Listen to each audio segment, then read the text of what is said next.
కొట్టిన రసం ఐసీలు. చలో hi welcome back to my channel. అన్న ఇవాళ వీడియో ఏంటంటే మన చుట్టుపక్కల ఉన్న విలేజ్లు అందరూ కలిసి ఒక నీకైతే వెళ్ళాం. మన కుర్రలు అయితే ఒక చేప అయితే నార్మల్గా వాళ్ళకైతే వేశారు. చేప అయితే చూడండి, మనోడి మాటలో వినండి, ఎన్ని కేజీలు ఉందండి చెప్తున్నాడు వాడిని.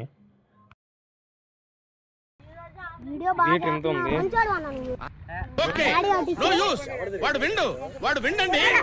చూపించమ్మంటే ఇటు చూపించు, వదిలేదు పట్టుకోరా చాలు నీట్రా ఇట్లా ఇట్లా పట్టుకోరా.